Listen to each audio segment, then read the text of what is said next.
नमो विष्णुपादाय कृष्ण प्रेष्ठाय भूतले श्रीमते भक्तिवेदांत स्वामी नित्य नामने नमस्ते सारस्वती देवे गौरवाणी चारणे निर्विशेष शून्यवादी पाशात्य देश तारिणे श्री कृष्ण चैतन्य प्रभु नित्यानंद श्री अद्वैत वेदांत शिवासादि गौर भक्तवृंद हरे कृष्ण कृष्ण कृष्ण हरे हरे हरे राम राम राम हरे हरे सर्वशास्त्रादि पीयूष सर्ववेदैक फल सर्वसिद्धांत रत्नाढ्य सर्वलोकैक प्रद सर्वभागवत प्राण श्रीमद्भागवत प्रभो हरिध्वांतोदितादित्य श्रीकृष्ण परिवर्तिता परमानंद पाठाय प्रेमवशक्षराय सर्वदा सर्वसेव्याय श्रीकृष्णाय नमस्तु मे अनेक बंधो मत्संगिन मद्गुरो मन्महाधन मन्निस्तारक मद्भाग्य मदानंद नमोस्तुते साधु साधुतादाय नदिनी चोच्चताकर आनमंच कदाचिन माम प्रेमणा कृतकंठयोस्फुरा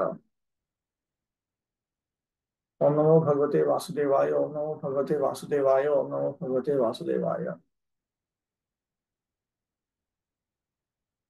Okay.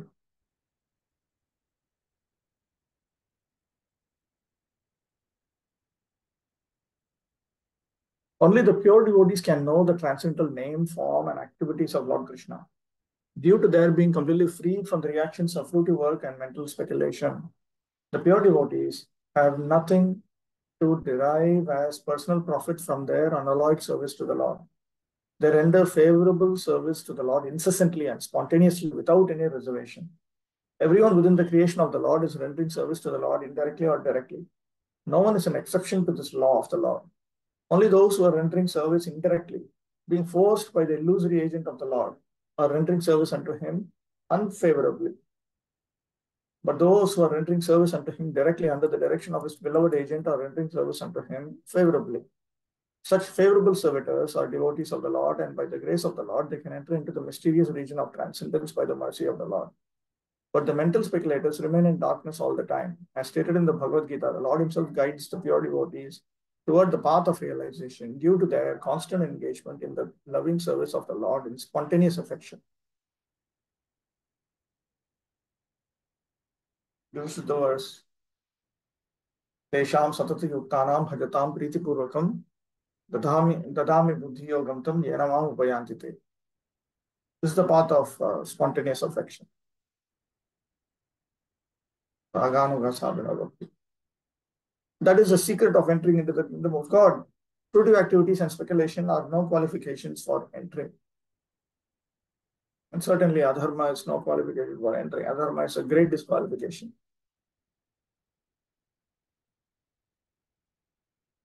59. अथेह धन्या भगवन्त इत्थं यद्वासुदेवे खिललोकनाथे कुर्वन्ति सर्वात्मकमात्म भावं न यत्र भूयः परिवर्त उग्रः. Only by making such inquiries in this world can one be successful and perfectly cognizant. For such inquiries invoke transcendental ecstatic love unto the personality of Godhead, who is the proprietor of all the universes and guarantees 100% immunity from the dreadful repetition of birth and death. This is a very fine translation. Bhakti marge pravrittan rishin abhinandati atheti. In this verse, Suta Goswami congratulates these sages because they have engaged themselves on the pathway of bhakti. Just by asking these questions, they have got into the pathway. Because only a devotee of the Lord can understand the truth of Bhagavan. Therefore, all of you are omniscient, he implies. You are fortunate, which means you are successful in your spiritual endeavors. Because through such questions, you have fixed your minds on Vasudeva. Absolutely. When you have such an attitude towards the Lord, then you're freed from the dreadful repetition of birth, death, old age, and disease, which is characterized by having to reside in the womb of a mother and so on. One will not have to face such miseries. This is a point which keeps coming again and again and again in the scriptures. Birth, death, old age, and disease are unnecessary distresses. The inquiries of the sages headed by Shaunaka are herewith praised in Sutta Goswami on the merit of their transcendental nature. As already concluded, only the devotees of the Lord can know him to a considerable extent, and no one else can know him at all. So the devotees are perfectly cognizant of all spiritual knowledge. The personality of Godhead is the last word in absolute truth. Impersonal Brahman and localized Paramatma, Super Soul, are included in the knowledge of the personality of Godhead. So one who knows the personality of Godhead can automatically know all about him, including his multipotencies and expansions. So the devotees are congratulated as being all successful. A 100% devotee of the Lord is immune to the dreadful material miseries of repeated birth and death. 40. Idam Bhagavatam Nama Puranam Brahma Samhitam Uttama Shloka Charitam Chakara Bhagavan Rishihi Nishreyasaya Lokasya Dhanyam Swastyayanam Mahat. This scripture named Srimad Bhagavatam is the literary incarnation of God, and it is compiled by Srila Vyasadeva, the incarnation of God. It is meant for the ultimate good of all people, and it is all successful, all blissful, and all perfect.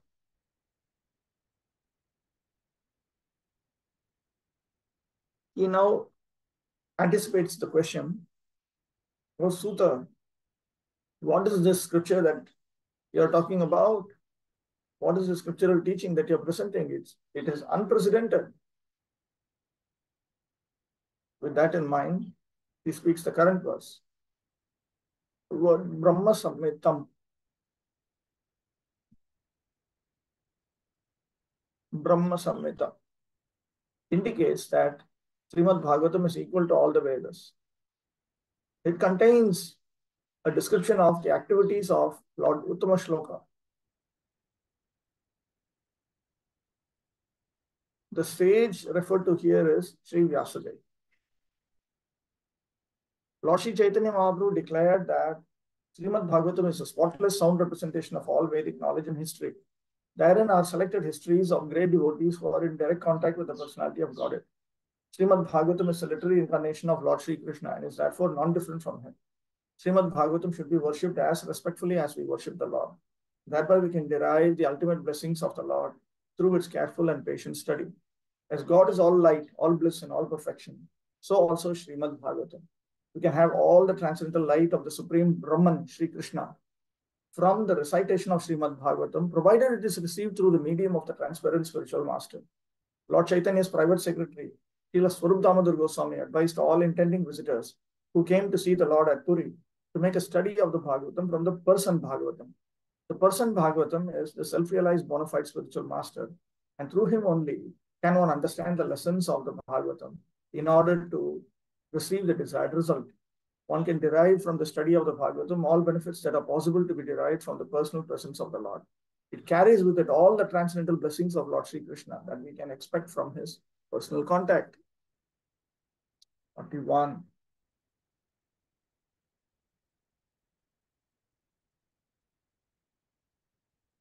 Achyutanam Guru. Prabhuji, worshipping Bhagavatam means, as Prabhupada is saying, careful and patient study. Careful, patient study, obeying the teachings of Bhagavatam, speaking on Srimad Bhagavatam, making others follow Srimad Bhagavatam, making others speak on Srimad Bhagavatam, and so on. And also even worshipping. Prabhupada also mentions that there are some who actually worship the Bhagavatam. They keep Bhagavatam on an altar and actually do puja on a daily basis. 41. Tadidam grahayamasa sutammatmavatam varam sarvavedeti hasanam saram saram samudshritam. He delivered it to his son, who is the most respected among the self-realized, after extracting the cream of all Vedic literatures and histories of the universe. That sampradaya pravritimaha tadidamiti. So this verse and the verse that comes after it. They point out how the Bhagavata Sampradaya came about, how the disciplic succession of transmitting the Srimad Bhagavatam came about. Men with a poor fund of knowledge only accept the history of the world from the time of Buddha, or since 600 BC.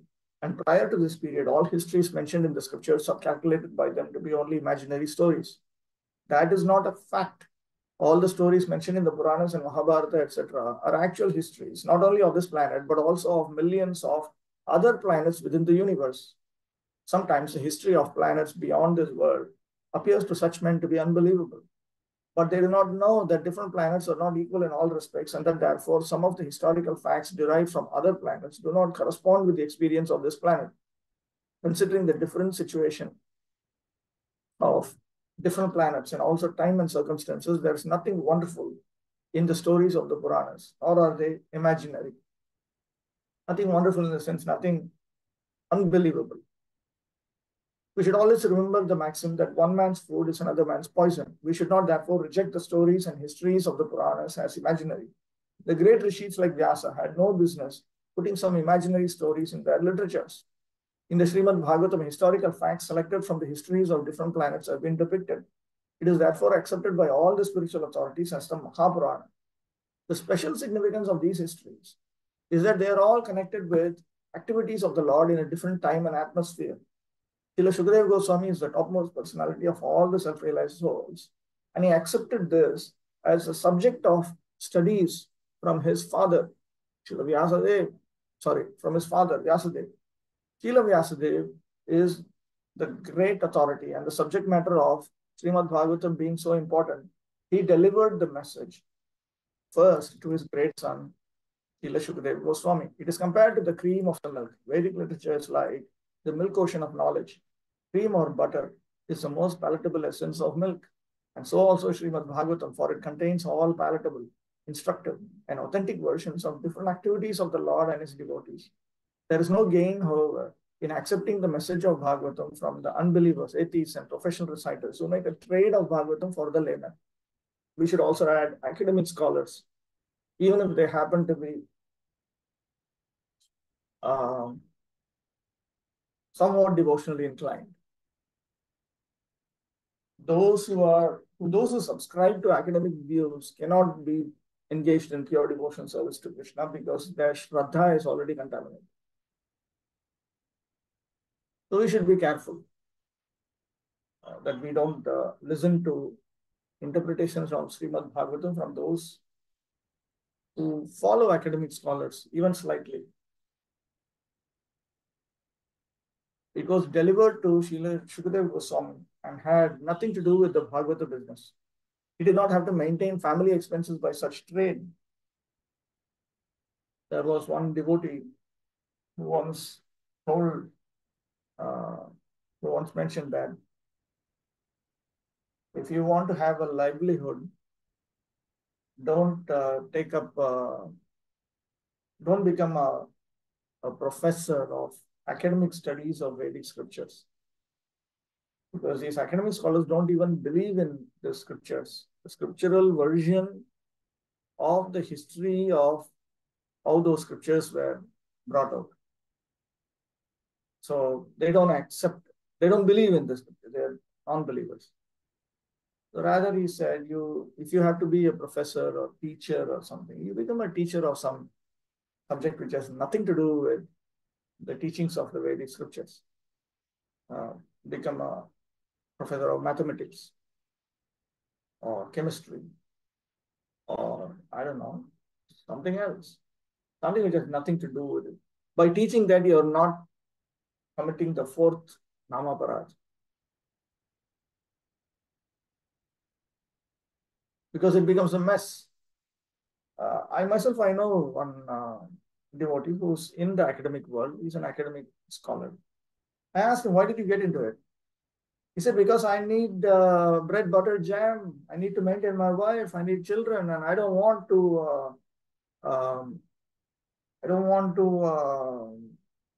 drive a taxi. But I would actually think it's better to drive a taxi.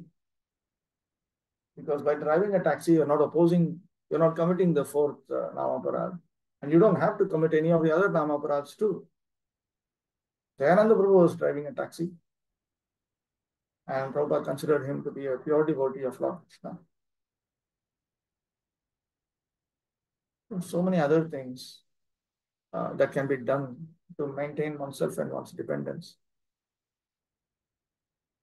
Maybe hard work, but Lord Krishna will certainly help. I thought there was a question somewhere.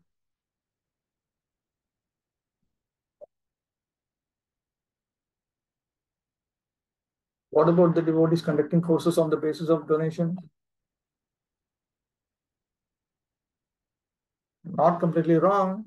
If all that money is utilized in the service of Lord Krishna, it should not be an issue.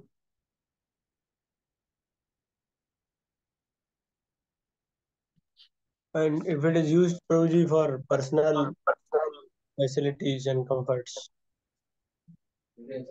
You should examine. To teach on the basis of shulka, fee, is the allowance that is given to a low-class Brahmin. The first-class Brahmin will not take any, will not impose any fee to accept whatever donation comes and just sustain oneself. That is the duty of a Brahmana as such. And that is the first-class standard. But my teacher, Sri Gopi Pranandu himself mentioned that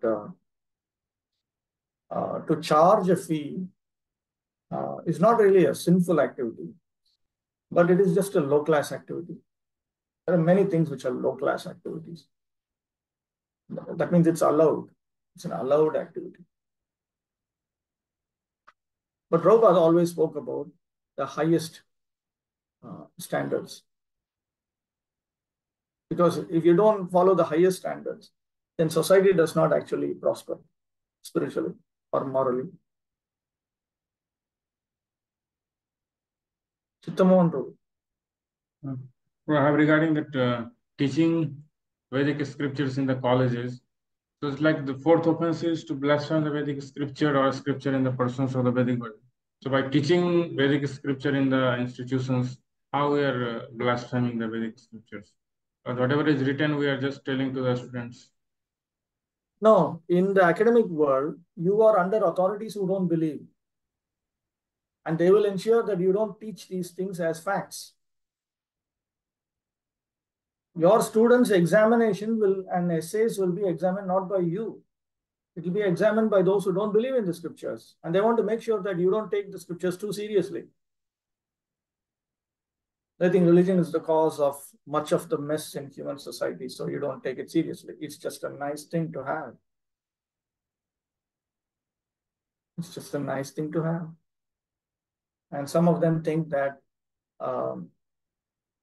it's just a general understanding that religion should be an allowed activity. Should allow people to be religious, because otherwise they may mess up things. So just like old women need to keep stitching something, so like that, you should just allow people to be religious. Allow them to believe whatever the hell they want. But just don't let them influence society, because that becomes a mess.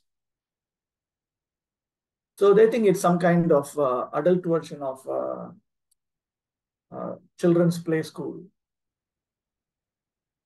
to study all these things. And of course, they'll tell you, it's wonderful. You know, these scriptures contain a lot of enriching wisdom. You know, they'll say all these things, but ultimately don't take it too seriously. Ultimately, you know, just make sure, just don't take it too seriously. It's wonderful, it's great, but you know, don't take it too seriously. That's it. So now you cannot, that's not the parampara method of scriptural study at all. Dharmatma Guru. I just wanted to add a comment. The premise of the teaching scriptures in the universities, academic world, first thing that is the inductive method. First they say what came first, Rigved, how it came, and then at that particular time, another thing came, at that particular time, another thing came. So they have their own method. It is taught actually before teaching any scripture, they firstly teach this, and then they start teaching the proper whatever they have to.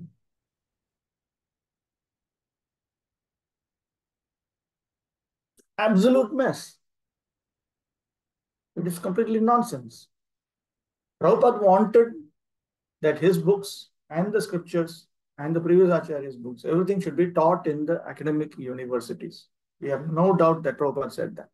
But he also insisted that everything should be done our way. Whenever Prabhupada spoke about cooperating with others, it was always in terms of cooperation means you fully listen to me. That is cooperation. A patient should cooperate with the doctor. What does it mean? It means the patient should just shut up and do what he is told. That's called cooperation. So Prabhupada wanted the universities to cooperate with him. It's a fact. We all want, because they are nonsense. So the only way we can help them is to create an arrangement whereby we teach them and we tell them, you shut up. You write an essay and I will correct it first. And I will decide whether it should be part of, you should be part of our life or not. You should be part of our mission or not. So that should be very, very clear. My hostility towards the academic world is direct, was always there, and it was well nourished by my teacher, Sri Gauranga also.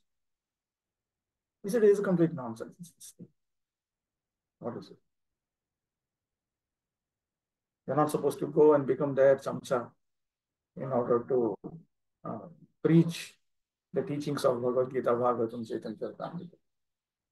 That's not the way to go.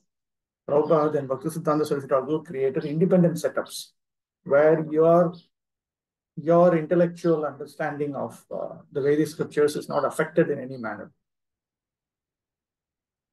We want scholars. But we want parampara scholars, not academic scholars. Anti-academic, but parampara scholars. Then you can do good to the world. And if you have a situation where the academic infrastructure fully agrees with you, to whatever extent they agree with you, and as long as they agree with you, you can function in that.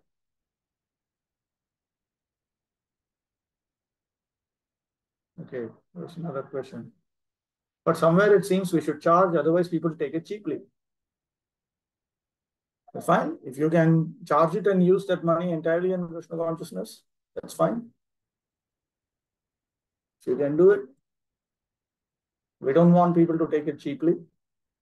So there may be, Prabhupada also when he started, he wanted to conduct Bhakti Shastri through correspondence and he was charging. But charging by itself is not, like we charge for books also. We sell the books. But that money is entirely meant to be utilized in Krishna consciousness. But of course, he also allowed grihasthas to sell the books at whatever rate they want. And they can maintain themselves as brahmanas. That also he allowed. He said as Vaishyas also they can do. Provided they follow the 4 regulated rules. 10, 15 rounds at least. And progress in Krishna consciousness. So again, that is allowed. But if you have an arrangement where the students do not need to pay money in order to value what they are studying, then they can be taught in a different setup. That is more mature study. Okay, let's continue. Srimad Bhagavatam should therefore be received from the representative of Shukadev, who must be in the renounced order of life without family encumbrance. Milk is undoubtedly very good and nourishing. But when it is touched by the mouth of a snake, it is no longer nourishing. Rather, it becomes a source of death. Similarly, those who are not strictly in the Vaishnava discipline should not make a business of this Bhagavatam and become a cause of spiritual death for so many hearers. In the Bhagavad Gita, the Lord says that the purpose of all the Vedas is to know Him, Lord Krishna. And Srimad Bhagavatam is Lord Sri Krishna Himself in the form of recorded knowledge. Therefore, it is the cream of all the Vedas and it contains all historical facts of all times in relation to Sri Krishna, in relation with Sri Krishna. It is factually the essence of all histories. It's not that those who are Brahmanical Christians should not teach Bhagavad Gita, Bhagavatam, Chaitanya Charitamrita, and so on. They can do it, but they will not be inclined to make money out of that, naturally. 42. Satu samshravayamasa maharajam parikshitam prayopavishtam gangayam paritam paramashibhi. Sukadeva Goswami, the son of Vyasadeva, in his turn, delivered the Bhagavatam to the great Emperor Parikshit, who sat surrounded by sages on the bank of the Ganges, awaiting death without taking food or drink. All transcendental messages are received properly in the chain of disciplic succession. This disciplic succession is called parampara. Therefore, unless the Bhagavatam or any other Vedic literatures are received through the parampara system, the reception of knowledge is not bona fide. Vyasadeva delivered the message to Shukadeva Goswami, and from Shukadeva Goswami, Suta Goswami received the message. One should therefore receive the message of the Bhagavatam from Suta Goswami or from his representative, and not from any irrelevant interpreter. Emperor Parikshit received the information of his death in time, and he at once left his kingdom and family and sat down on the bank of the Ganges to fast till death. All great sages, the rishis, philosophers, mystics, etc., went there due to his imperial position. They offered many suggestions about his immediate duty, and at last it was settled that he would hear from Shukadeva Goswami about Lord Krishna. Thus the Bhagavatam was spoken to him. Sripad Shankaracharya, who preached Mayavada philosophy and stressed the impersonal feature of the Absolute, also at last recommended that one must take shelter at the lotus feet of Lord Sri Krishna, for there is no hope of gain from debating. Indirectly, Sripad Shankaracharya admitted that what he had preached in the flowery grammatical interpretations of the Vedanta Sutra cannot help one at the time of death. At the critical hour of death, one must recite the name of Govinda. This is the recommendation of all great transcendentalists. Shukadeva Goswami had long ago stated the same truth, that at the end one must remember Narayana. That is the essence of all spiritual activities. In pursuance of this eternal truth, Emperor Parikshit heard Srimad Bhagavatam as it was recited by the equally able Shukadeva Goswami. When both the speaker and the receiver of the messages of the Bhagavatam were duly delivered by the same medium. 43. Krishna Swathamo Pagate. Right?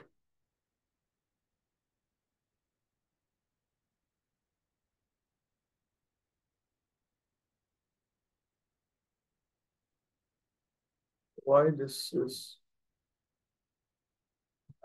number 43? Anyway, Sridhar Swami has remarked that Emperor Parikshit, he sat on the bank of the Ganges. That indicates that he sat having taken up the vow known as Praya. Praya is a vow that until I die, I will not eat. Praya Upavishtam. He sat until death without food or drink. So this indicates that he was supremely renounced and detached.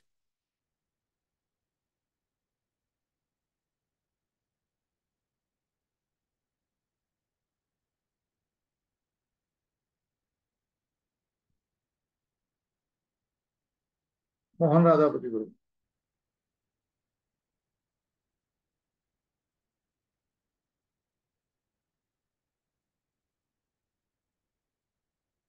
You're muted. We could not hear anything that you had asked. Very sorry, Prabhu.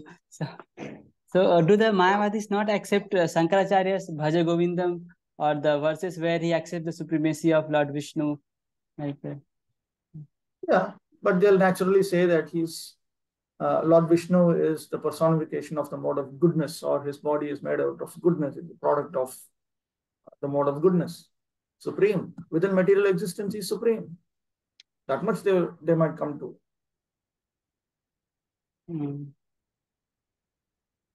Okay.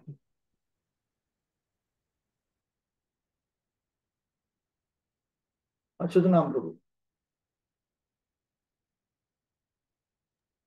Hare Krishna, Prabhu. Prabhuji, if a person who is coming in disciplic succession like he's under discipline section and he's teaching Bhagavatam.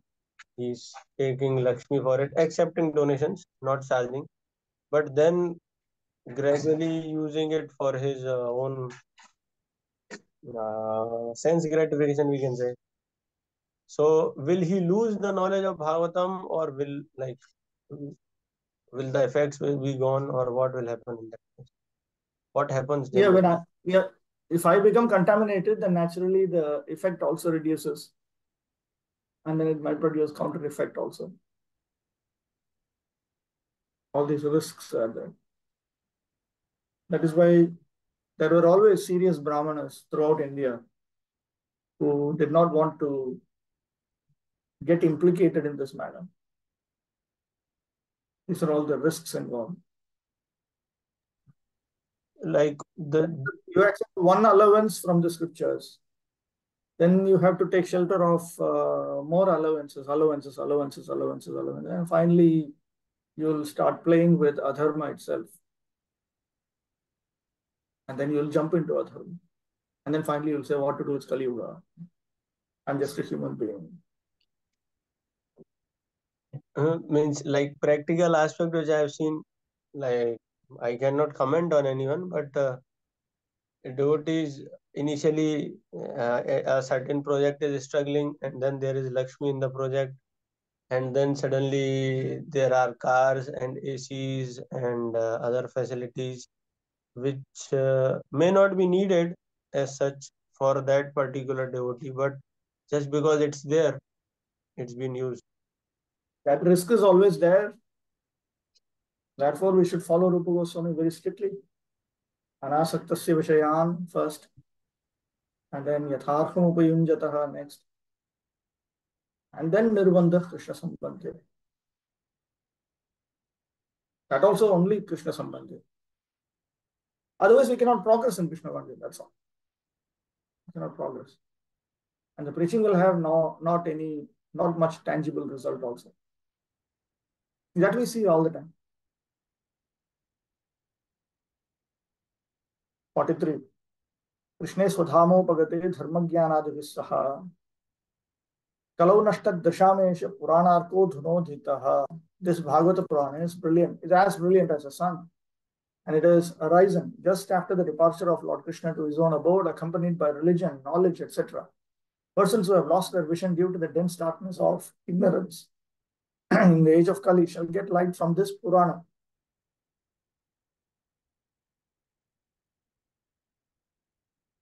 Lord Shri Krishna has his eternal dham or abode where he eternally enjoys himself with his eternal associates and paraphernalia. And his eternal abode is a manifestation of his internal energy, whereas the material world is a manifestation of his external energy.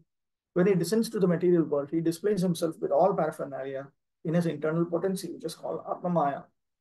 In the Bhagavad Gita, the Lord says that he descends by his own potency, Atma Maya. His form, name, fame, paraphernalia, abode, etc. are not therefore creations of matter. He descends to reclaim the fallen souls and to re-establish codes of religion, which are directly enacted by him. Except for God, no one can establish the principles of religion. Either he or a suitable person empowered by him can dictate the codes of religion. Real religion means to know God, our relation with him, and our duties in relation with him, and to know ultimately our destination after leaving this material body. The conditioned souls who are entrapped by the material energy hardly know all these principles of life. Most of them are like animals engaged in eating, sleeping, fearing, and mating.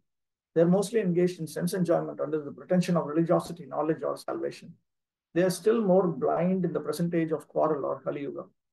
In the Kali Yuga, the population is just a royal edition of the animals. They have nothing to do with spiritual knowledge or godly religious life.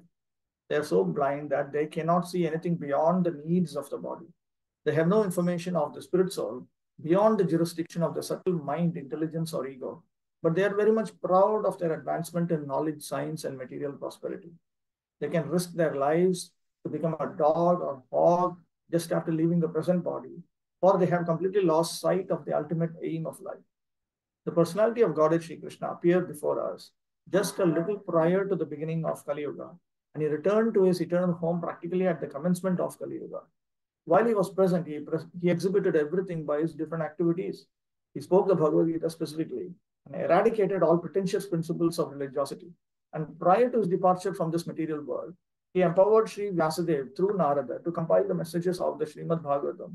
And thus both the Bhagavad Gita and the Srimad Bhagavatam are like torchbearers for the blind people of this age. And I will add that even after he presented Srimad Bhagavatam, he came as Lord Sri Chaitanya Mahaprabhu to teach the world the conclusions of Srimad Bhagavatam. And those conclusions are presented in the form of Chaitanya Charitamrita. So that is also presenting the essence of Srimad Bhagavatam. In other words, if men in this age of Kali want to see the real light of life, they must take to these two books only, and their aim of life will be fulfilled. The Bhagavad Gita is the preliminary study of the Bhagavatam, and Srimad Bhagavatam is the summum bonum of life, Lord Sri Krishna personified. What is the meaning of summum bonum? Summum bonum, right? What is this summum bonum business?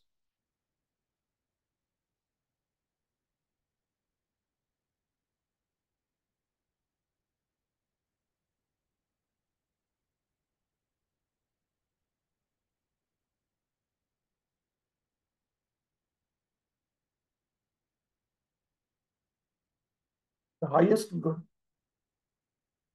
especially as the ultimate goal, according to which values and priorities are established in an ethical system.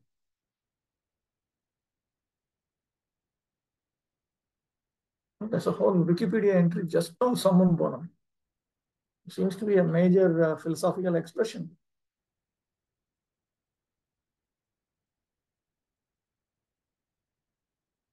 Okay. So the ultimate summum bonum is God himself. Summum bonum of life, Lord Sri Krishna personified. We must therefore accept Srimad Bhagavatam as the direct representation of Lord Sri Krishna, Lord Krishna. One who can see Srimad Bhagavatam can see also Lord Sri Krishna in person. They are identical. 44. Tatra kirtayato vipra viprasher bhuri tejasaha aham chadhya gamam tatra nivishtasthad danugrahat soham vah shravayishyami yathadhitam yathamati. O learned Brahmanas, when Shukadeva Goswami recited the Bhagavatam, there in the presence of Emperor Parikshit, I heard him with rapt attention, and thus by his mercy I learned the Bhagavatam from that great and powerful sage. Now I shall try to make you hear the very same thing as I learned it from him and as I have realized it.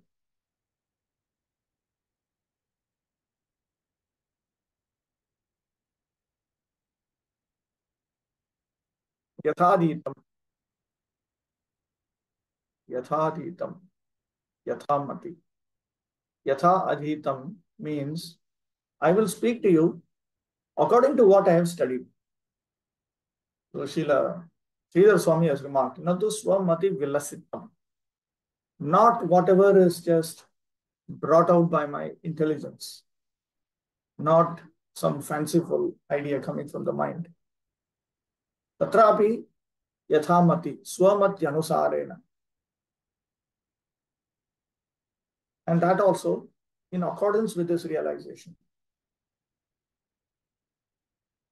Sankhepatah kathitam vistaratah svavaishyami. I was taught this in summary format.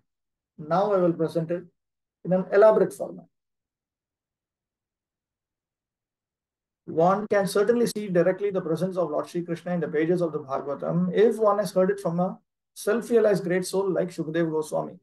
One cannot, however, learn the Bhagavatam from a bogus hired reciter whose aim of life is to earn some money out of such recitation and employ the earning in sex indulgence. No one can learn Srimad Bhagavatam who is associated with persons engaged in sex life. That is the secret of learning the Bhagavatam.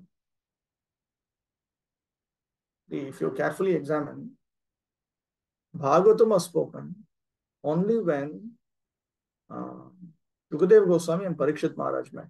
Parikshit Maharaj had taken a vow He had given up his family, he had given up his kingdom, everything. And when he was sitting, he even gave up eating and drinking. And Shukadeva Goswami, of course, he would only take a maximum some milk. But these are the personalities for whom Srimad Bhagavatam is a subject of great relish. The Goswamis, they studied and they relish Srimad Bhagavatam. It is actually meant for them. So if we engage in eating, sleeping, mating, defending, fearing, eating, sleeping, mating, fearing, ahara, nidra, bhaya, maitana, fearing and mating.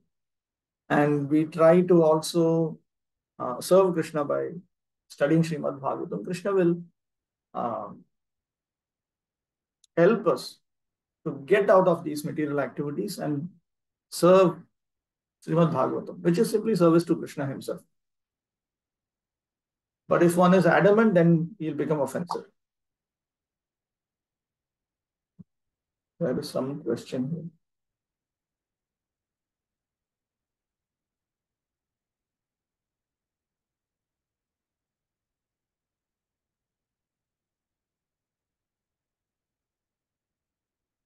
Again, the same principle of Yukta Vairagya should be examined. Regarding the question here,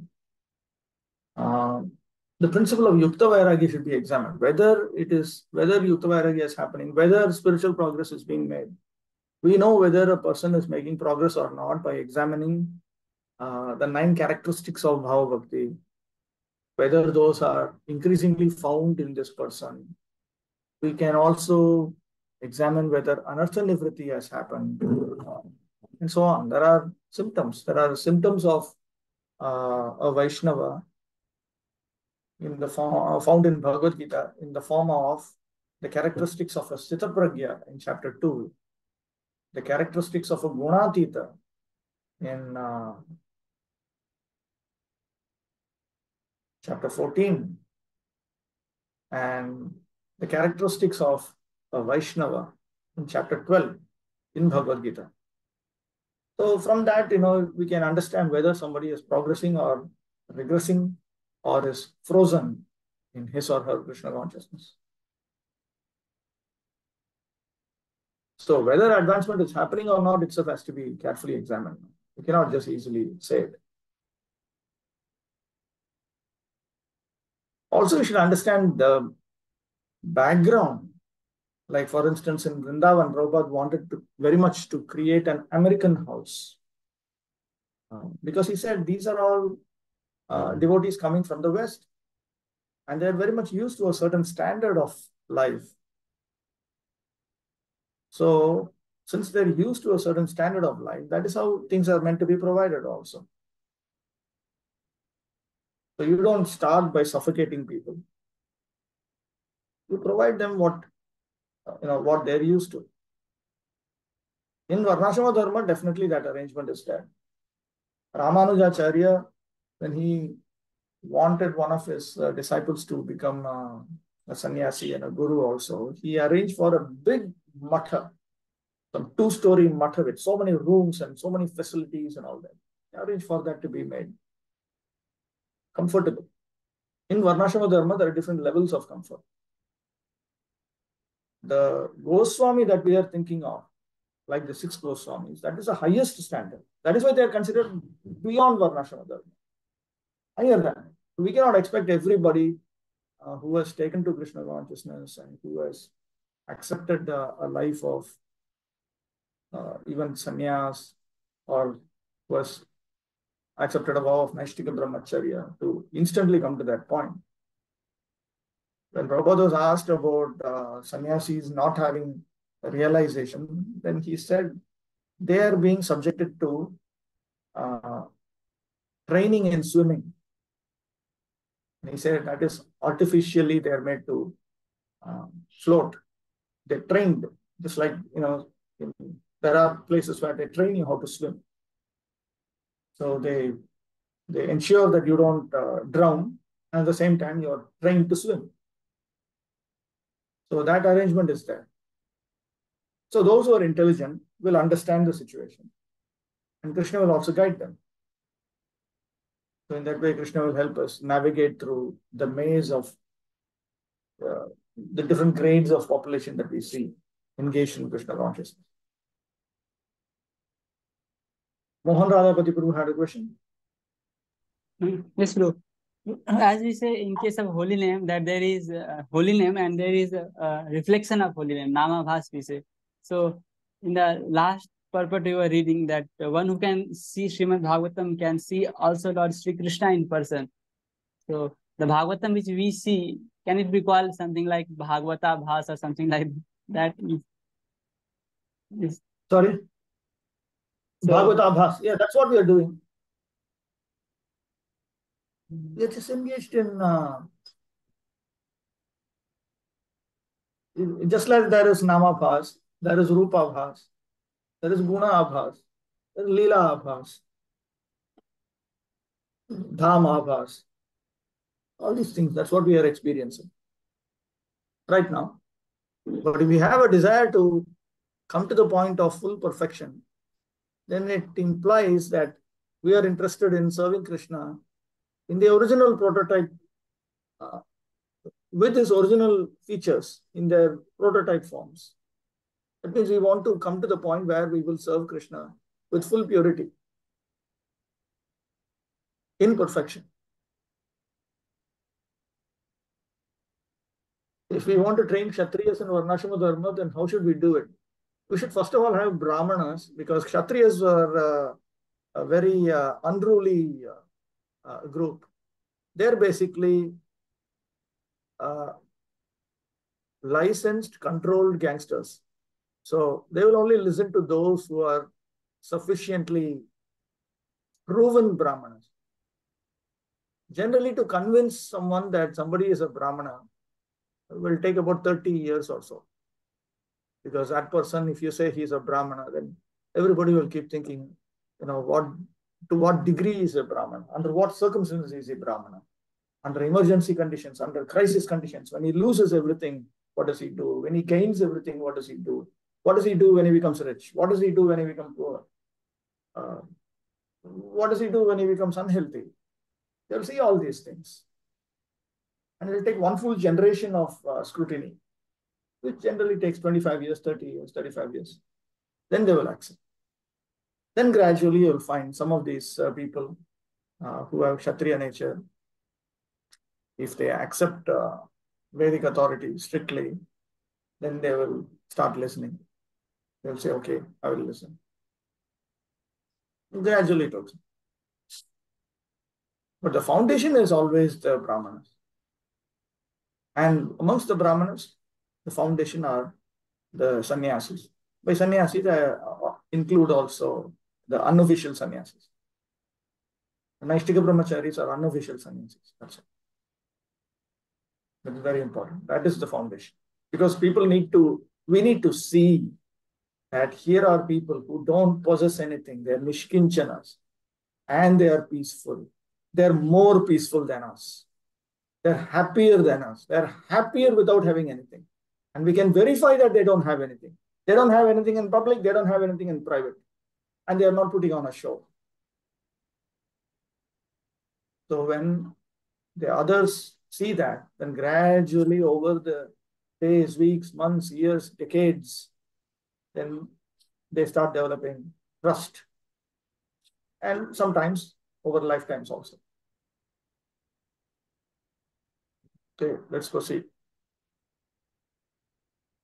Nor can one learn the Bhagavatam from one who interprets the text by his mundane scholarship. Again, this nuisance of academic studies comes in. So we should be very careful that we don't get disoriented by those who are influenced by or who are followers of academic scholars. Even if they happen to be devoted to Krishna consciousness, to whatever extent they are in agreement with the ever-changing teachings of the academic scholarly world, then to that extent they are contaminated. They should not be accepted as spiritual authority. One has to learn the Bhagavatam from the representative of Shukadeva Goswami and no one else, if one at all wants to see Lord Sri Krishna in the pages. That is the process and there is no alternative. Suta Goswami is a bona fide representative of Shukadeva Goswami because he wants to present the very same message which he received from the great learned Brahmana. Shukadeva Goswami presented the Bhagavatam as he heard it from his great father. And so also Suta Goswami is presenting the Bhagavatam as he heard it from Shukadeva Goswami. Simple hearing is not all. One must realize the text with proper attention. The word nivishtaha. What is nivishtaha? Nivishtaha, being perfectly attentive. With rapt attention. Right. Well. The word nivishtaha means that Suta Goswami drank the juice of the Bhagavatam through his ears. That is the real process of hearing the Bhagavatam. One should hear with rapt attention from the real person, and then he can at once realize the presence of Lord Krishna in every page. The secret of knowing the Bhagavatam is mentioned here. No one can give rapt attention who is not pure in mind. No one can be pure in mind who is not pure in action.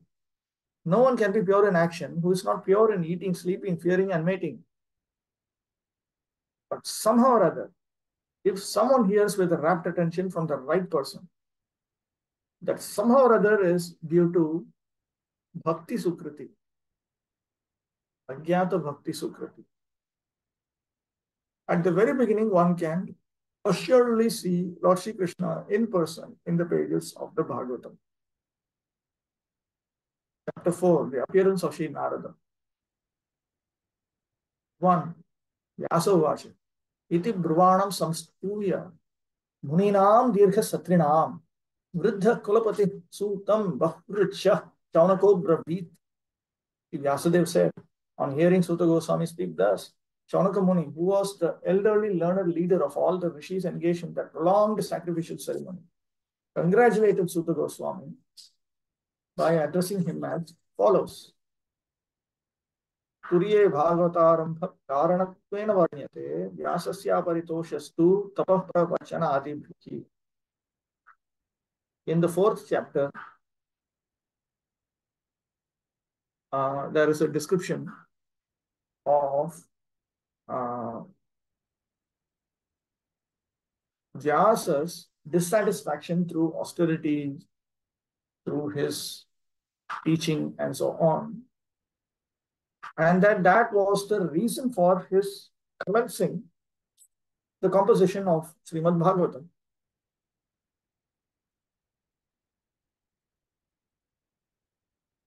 So the sages, they were happy with Suta Goswami because Suta Goswami had said that I will now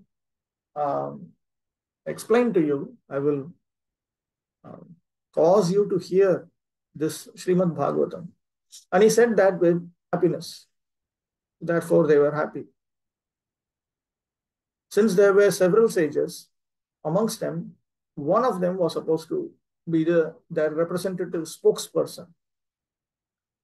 So the one who was elderly, the senior most, and amongst the senior ones, because if there were many senior ones, then you have to choose a Kulapati, which refers to a leader of the house. And amongst them, if you have many of them who are capable of leading an assembly, then that person who had studied the Rig Veda, Bahurichaha, what is that? Bahurichaha, learned. Learned refers to one who is learned in the Rig Veda. He should be the spokesperson. And because Shaunaka was like this, Shaunaka spoke. In a meeting of learned men, when there are congratulations or addresses for the speaker, the qualifications of the congratulator should be as follows. He must be the leader of the house and an elderly man. He must be vastly learned also. Shri Shaunaka Rishi had all these qualifications. And thus, he stood up to congratulate Sri Suta Goswami when he expressed his desire to present Srimad Bhagavatam exactly as he heard it from Shukadeva Goswami and also realized it personally. Personal realization does not mean that one should, out of vanity, out of pride, attempt to show one's own learning by trying to surpass the previous acharya. It means trying to say, okay, Prabhupada spoke like this, and his predecessor acharyas, they spoke like this. But actually, it is like this. So these are all different ways by which you try to be over-intelligent. Do you think we have sufficient Brahmanas now in ISKCON? Can't we proceed for Kshatriya? Yes, but you cannot just, we do require persons who are trained, but they need to be inspired by, you cannot say that there are good Brahmanas in Europe and North America and Australia, and therefore in India we should produce Kshatriyas. It doesn't work like that. You need to have it in that community. That community, you need to have it. In that geographical, that particular region, that area, you need to have Brahmanas who have come up to Brahmanical standard. Of course, beyond Brahmanical standard, then there are further progress we need to make. So first of all, you need to get those who are always dharmic and who are always sattvic. So step by step, you need to come to that point. Otherwise, it will not work. You can create it, but they'll make a big mess. They'll just make a big mess. See, Shaunaka Rishi had all these qualifications. Okay, where one must have full confidence in the previous acharya and at the same time must realize the subject matter so nicely that he can present the matter for the particular circumstances in a suitable manner. Emphasis. The original purpose of the text must be maintained. End of emphasis. No obscure meaning should be screwed out of it. Yet it should be presented in an interesting manner for the understanding of the audience. This is called realization. The leader of the assembly, Shaunaka, could estimate the value of the speaker, Sri Suta Goswami, simply by his uttering Yathadhitam and Yathamati in the previous verse, and therefore Shaunaka was very glad to congratulate him in ecstasy. No learned man should be willing to hear a person who does not represent the original acharya. That means no learned man should be willing to hear a person who does not simply present the views, attitudes, teachings of the original acharya as his views, attitudes, and teachings fully. So the speaker and the audience were bona fide in this meeting where the Bhagavatam was being recited for the second time. That should be the standard of recitation of the Bhagavatam so that its real purpose can be served and Lord Krishna can be realized without difficulty. Unless this situation is created, Bhagavatam recitation will be for ulterior purposes. And such recitation is useless labor both for the speaker and for the audience. 2. Shaunaka Vacha. Suta Mahabhaga Vadano Vadatam Vara. Katham Bhagavatim Punyam Yadaha Bhagavan Chukaha. Shaunaka said, O Suta Goswami, you are the most fortunate and respected of all those who can speak and recite. Please relate the pious message of Srimad Bhagavatam, which was spoken by the great and powerful sage Shukadeva Goswami.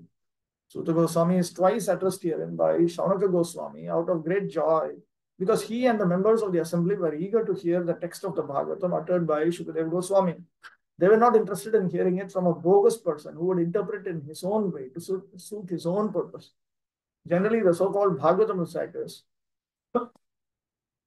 are either professional readers or so-called learned impersonalists who cannot enter into the transcendental personal activities of the Supreme Person.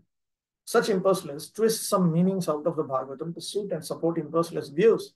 And the professional readers at once go to the 10th canto to misexplain the most confidential part of the Lord's pastimes. None of these reciters are bona fide persons to recite the Bhagavatam.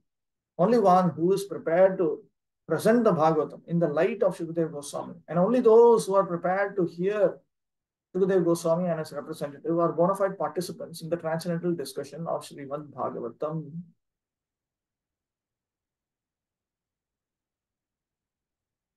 Yes. So, what is the standard way of giving mass? Like we see some devotees, they take one sloka and they go on for 1 hour, 1.5 hours. So from how should we give the class? Like here it is saying Prabhupada, we should present nicely to understand the audience. That is why Prabhupada made an arrangement, no? That in the ISKCON centers, in the mornings, you are meant to have Bhagavatam classes, and the speaker should cover one verse. If that can be done, it's fine. Or otherwise, cover some 10 pages, 5 pages, but cover everything. Don't skip any purport. And if you, in places like Mayapur, it will be nice if we had 2 simultaneous Bhagavatam classes for a single language itself. One spoken by men, one spoken by women. And you make arrangements for those who are pursuing brahmacharya and so on to not sit in the classes where the lady speaker is speaking. And similarly, ladies who have accepted such a vow of renunciation, they can be in the class spoken by the lady speaker. Both the classes can be open to other types of men and women. Both can be streamed. Both can be. Gender separation would be a good feature.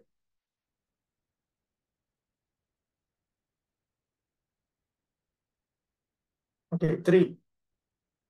Kasmin yuge pravritteyam sthane va kena hetuna tutah sanchoditah Krishna kritavan samhitam munihi. In what period and at what place was this first begun, and why was this taken up? From where did Krishnadvaipayana Vyasa, the great sage, get the inspiration to compile this literature?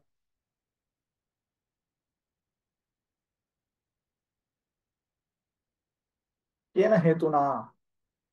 Why was this taken up? On what ground was this taken up? Sridhar Swami remarks that Vyasadeva had already presented scriptures on dharma, such as the Mahabharata. So what was the reason for him to produce this composition?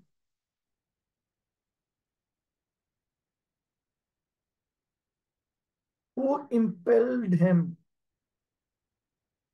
Who utaha indicates, who impelled him? From where did he get this inspiration? Means who impelled him? Who inspired him? Because Srimad Bhagavatam is a special contribution of Srila Vyasadeva, there are so many inquiries by the learned Shaunaka Muni. It was known to him that Srila Vyasadeva had already explained the text of the Vedas in various ways, including the Mahabharata, which is for the understanding of less intelligent women, Shudras, and fallen members of the families of twice-born men. Srimad Bhagavatam is transcendental to all of them because it has nothing to do with anything mundane. So the inquiries are very intelligent and relevant. 4. Asya putro mahayogi samadrin nirvikalpakaha ekantamatirunnidro gudho gudha iveyate. He, Vyasadev's son, Vyasadev's son was a great devotee, an equibalanced monist whose mind was always concentrated in monism. He was transcendental to mundane activities, but being unexposed, he appeared like an ignorant person. So,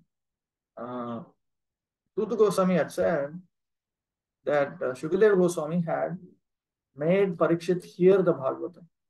Shukadeva Goswami had taught, clarified, and presented the teachings of Srimad Bhagavatam. Now, how did that come about? That is in the mind of Shaunaka. But then, he wants to ask that question. But before that, he makes some observations that Shukadeva Goswami himself was avoiding the association of others in general. And he was also indifferent to everyone. Therefore, he speaks 2 verses, text 4 and text 5. He always saw the Supreme Brahman everywhere equally. So he was not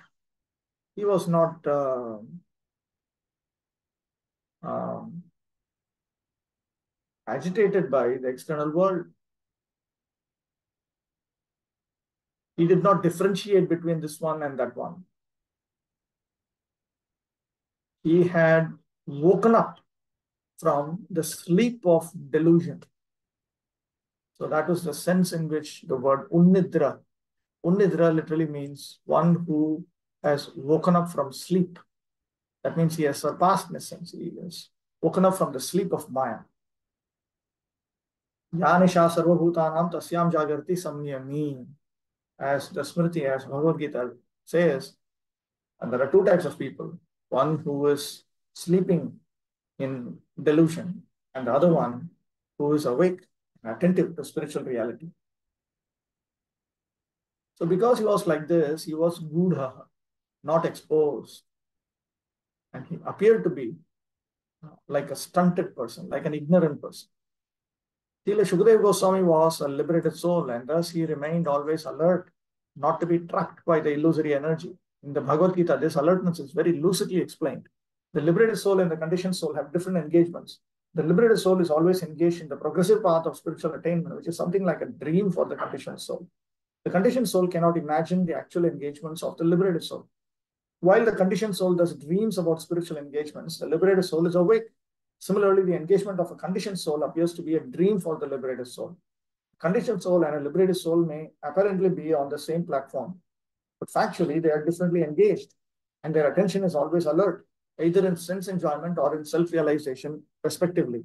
The conditioned soul is absorbed in matter, whereas the liberated soul is completely indifferent to matter. This indifference is explained as follows. 5. Drishtvanuyantam rishimatmajam apyanagnam. Drishtvanuyantam rishimatmajam apyanagnam.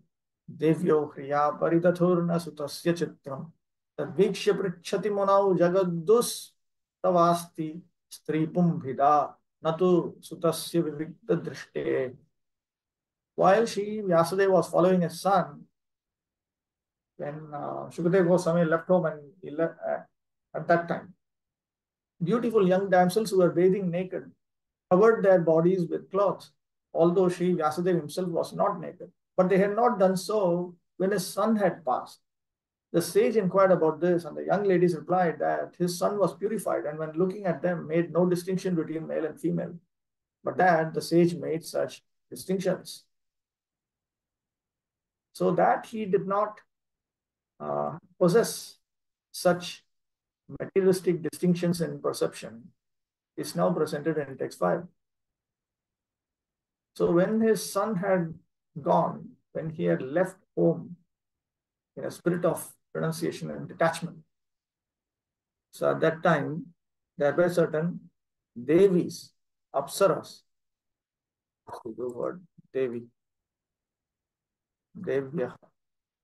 Devyaha. Devyaha means devis, which refers to apsaras. So out of shyness, they covered themselves with cloth.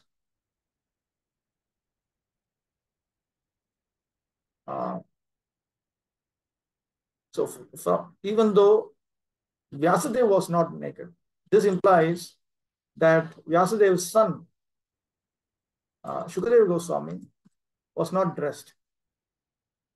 So Shukadeva was going, but out of shyness, they did not cover themselves. Vyasadeva noticed this. He was astonished. Then they said, "No, you distinguish. This is a female, that is a male." But he does not have, because he is in absolute transcendence. His vision is fully pure. In the Bhagavad Gita 5.18, it is said that a learned sage looks equally on a learned and gentle Brahmana, a Chandala, dog eater, a dog, or a cow due to his spiritual vision. Srila Shukadeva Goswami attained that stage. Thus, he did not see a male or female. He saw all living entities in different dress.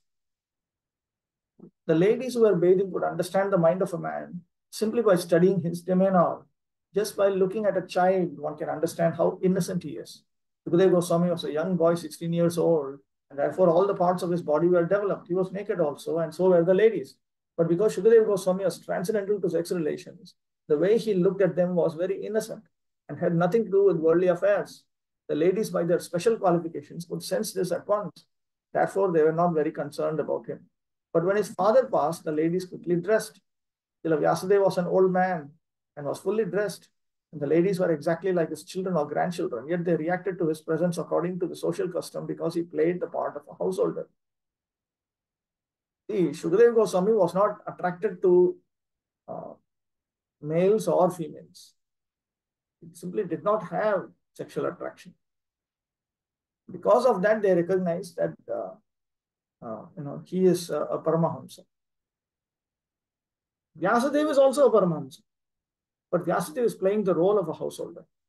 A householder has to distinguish between a male and a female, otherwise he cannot be a householder. One should therefore attempt to know the distinction between body and soul without any distinction between male and female. As long as such distinction is there, one should not try to become a sannyasi like Shukadeva Goswami. At least theoretically, one must be convinced that a living entity is neither male nor female. The outward dress is made of matter by material nature to attract the opposite sex and thus keep one entangled in material existence. A liberated soul is above this perverted distinction. He does not distinguish between one living being and another. For him, they are all one and the same spirit. The perfection of the spiritual vision is a liberated stage. And Srila Shukadeva Goswami attained that stage. Srila Vyasadeva was also in the transcendental stage, but because he was in the householder's life, he did not pretend to be a liberated soul as a matter of custom. Yes. So, two questions are there. First is like in this purport, can it be understood by anyone, male or female, that whether this person's vision is pure or contaminated, or do only ladies have this special quality? Now, first of all, these are not ordinary ladies. They had special qualifications. See? Ladies by their special qualifications. These are apsaras. Oh. They're not human beings. Oh. At least they are not Homo sapien human beings. Okay.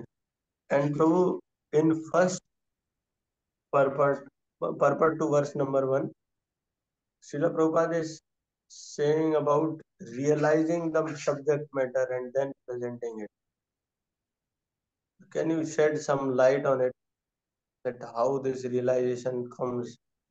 The realization comes when we surrender to Krishna, then we become renounced, we become detached, we develop understanding, we develop renunciation. Realization. Everything comes. Okay, let's move on. Till that time, whatever we are presenting, it's like more or less useless. No, it has effect. It has effect, obviously. It can be verified that it has effect. But there is always a question of more effect and less effect. You also need to be a willing candidate to a patra. You need to be a recipient, a proper recipient. A person may not be 100% qualified as a recipient also. There is the speaker and there is the hearer. The speaker, if he is 100% qualified, and the hearer, if he is 100% qualified, then the effect is 100% manifest. That's how it is. Thank you, bro. 6. Katham alakshitah paurai sampraptah kurujangalam unmattu mukha jadavat vicharan gajasahvaye. How was he, Srila Shukadeva, the son of Vyasa, recognized by the citizens when he entered the city of Hastinapur, now Delhi, after wandering in the provinces of Kuru and Jangala, appearing like a madman, dumb and retarded? So since Shukadeva was like this, how was he even recognized as Shukadeva? These are all particular places, Kuru, Jangala.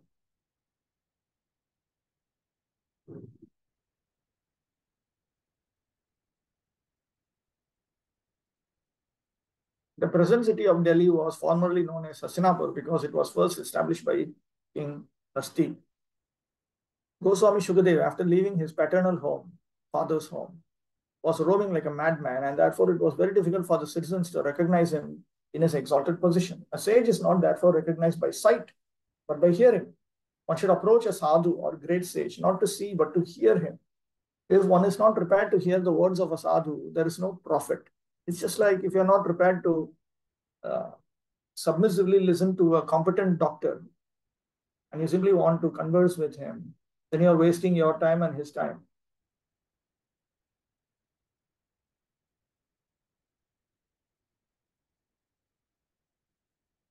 Shukadeva Goswami was a sadhu who would speak on the transcendental activities of the Lord. He did not speak.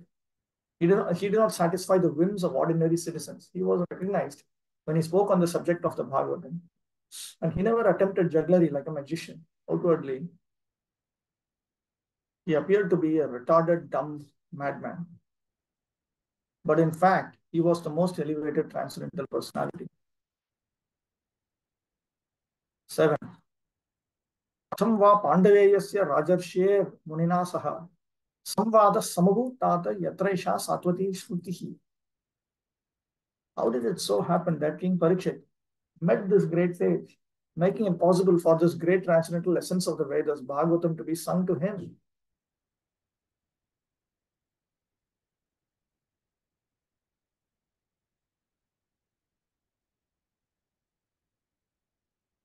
Srimad Bhagavatam is stated here to be the essence of the Vedas. It is not an imaginary story as it is sometimes considered by unauthorized men.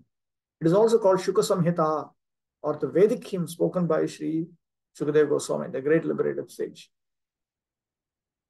See here, the expression is used. Esha Satvati Shrutihi. Shrutihi. So Srila Jiva Goswami says that Bhagavatam has the same position, same standing as the Shruti itself. Similarly, we refer to Bhagavad Gita as Gita Upanishad. It has the same standing as an Upanishad from the Shruti. 8. Sargo dohanamutram hi griheshu grihamedhinam avakshate mahabhagas tirthi kurvam stadashramam. He, Shukadeva Goswami, was accustomed to staying at the door of a householder only long enough for a cow to be milked. And he did this just to sanctify the residence. The point is this presentation of Vedic knowledge in the form of Srimad Bhagavatam requires a lot of time. But he was not even staying in one place. It was so rare for him to get him to stay in one place. He would only wait for that amount of time that it takes to milk a cow. That also he would not go for the sake of bhiksha or taking alms to sustain himself, but rather to purify the ashrama or the house of a person who desires such purification. So it is a matter of astonishment that he spoke this Srimad Bhagavatam. It's a large text, 18,000 granthas. Shukadeva Goswami met Emperor Parikshit and explained the text of Srimad Bhagavatam. He was not accustomed to staying at any householder's residence for more than half an hour at the time of milking the cow. And he would just take alms from the fortunate householder. That was to sanctify the residence by his auspicious presence. Therefore, Shukadeva Goswami is an ideal preacher established in the transcendental position. From his activities, those who are in the renounced order of life and dedicated to the mission of preaching the message of Godhead should learn that they have no business with householders, save and except to enlighten them in transcendental knowledge. Such asking for alms from the householder should be for the purpose of sanctifying his home. One who is in the renounced order of life should not be allured by the glamour of the householder's worldly possessions and thus become subservient to worldly men. For one who is in the renounced order of life, this is much more dangerous than drinking poison and committing suicide. This is Chaitanya Mahaprabhu. Sandarshanam Vishayanam Athayokitam cha ha hanta hanta vishabhakshanam. 9. Abhimanyu Sutam Suta Rahur Bhagavatottama Tasya Janma Mahascharyam Karmani cha Grinihina.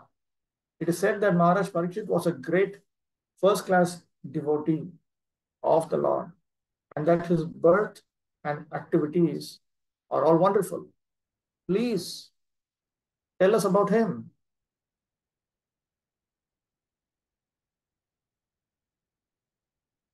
So that was about the speaker. Now, regarding the hearer, the hearer's activity was also very astonishing. So please talk about him also. If you carefully examine, the first canto of Bhagavatam simply talks about the eligibility of the speaker and the hearer. And it talks about the special features of the Srimad Bhagavatam. Everything else is incidentally brought in.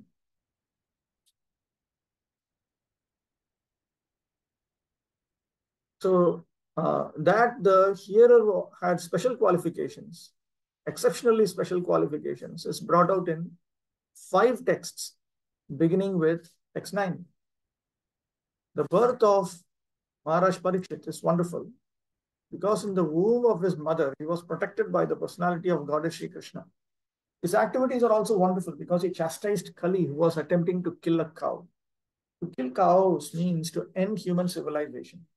He wanted to protect the cow from being killed by the great representative of sin. His death is also wonderful because he got previous notice of his death, which is wonderful for any mortal being. And thus he prepared himself for passing away by sitting down on the bank of the Ganges and hearing the transcendental activities of the Lord. During all the days he heard the Bhagavatam, he did not take food or drink, nor did he sleep a moment. So everything about him is wonderful, and his activities are worth hearing attentively. The eagerness is expressed here to hear about him in detail. 10. So Samrat Kasyava Heto Pandunam Manavarjana Prayopavishto Gangayam Anadrityadhir Rat Shriyam. He was a great emperor and possessed all the opulences of his acquired kingdom. He was so exalted that he was increasing the prestige of the Pandu dynasty. Why did he give up everything to sit down on the bank of the Ganges and fast till death? He was an emperor, a Chakravarti. That means he was a king of kings. Maharaj Parikshit was the emperor of the world and all the seas and oceans. And he did not have to take the trouble to acquire such a kingdom by his own effort. He inherited it from his grandfathers, Maharaj Yudhishthir and his brothers. Besides that, he was doing well in the administration and was worthy of the good names of his forefathers. Consequently, there was nothing undesirable in his opulence and administration. Then why should he give up all these favorable circumstances and sit down on the bank of the Ganges fasting till death? This is astonishing. And therefore, all were eager to know the cause. 11. Namanti yat padaniketam atmana Shivaya hani yathanani satravaha Katham savira shriyamanga dustyajam Yuvai shatotsrashtamaho sahasubhihi. He was such a great emperor that all his enemies would come and bow down at his feet and surrender all their wealth for their own benefit. He was full of youth and strength and possessed kingly opulences that were difficult to give up. Why did he want to give up everything, including his life?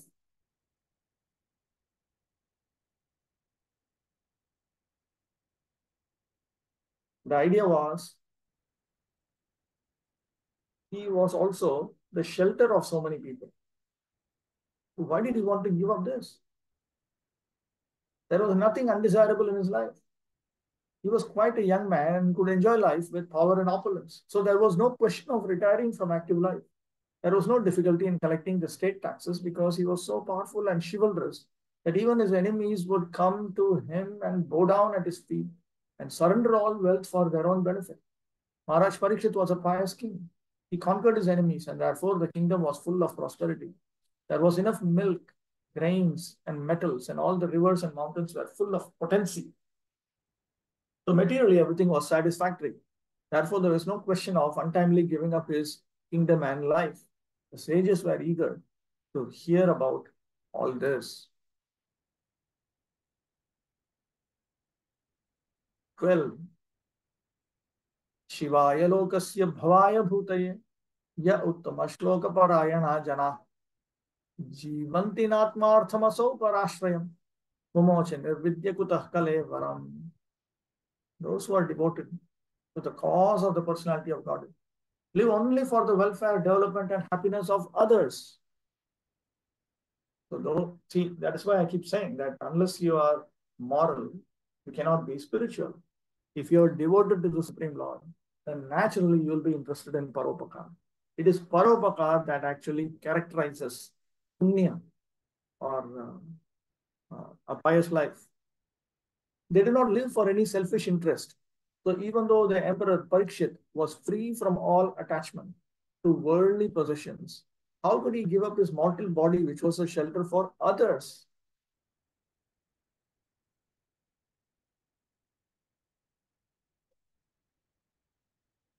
What is this? Something is wrong. Wait, please wait. What is this verse number? 1412.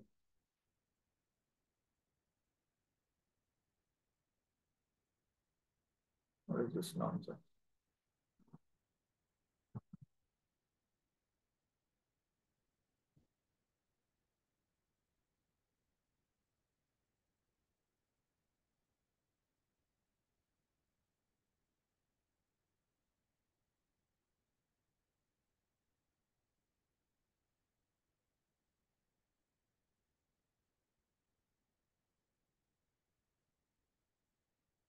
Dhanadi, not Dhanadi. Where is that?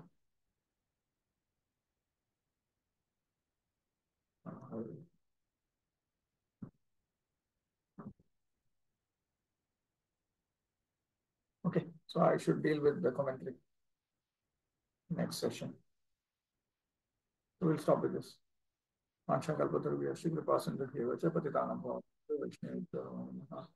Abhinav Prabhu.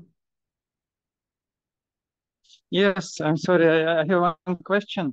You just said that naturally, when someone is progressing on the path of bhakti, and then desire for paropakara is arousing in him. But practically, we see that Srila Prabhupada, he insisted that from the beginning of our spiritual life, we should do good for others by preaching. But other his god brothers or in some other organizations, this accent is not there. So is it some special feature of ISKCON? So this should no, we should not force your voice is to preach.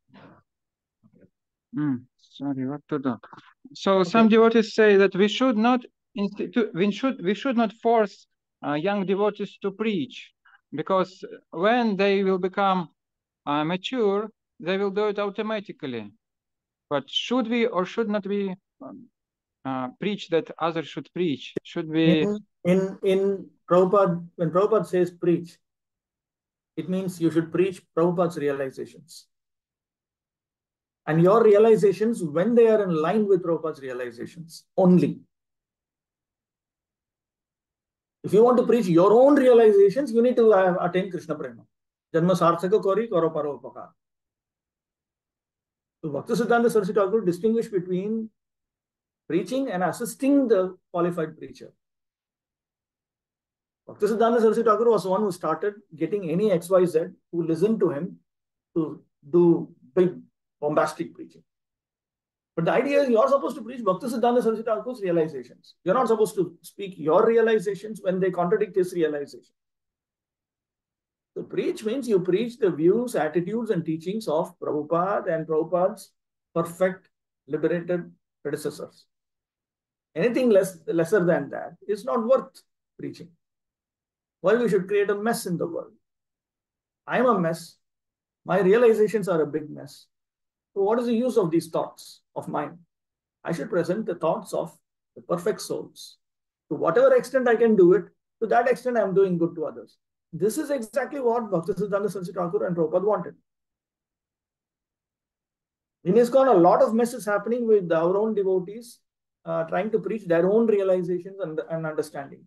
That's not what we are supposed to do. We are supposed to shut up and preach the realizations of standard authorities like Prabhupada and his predecessor authorities.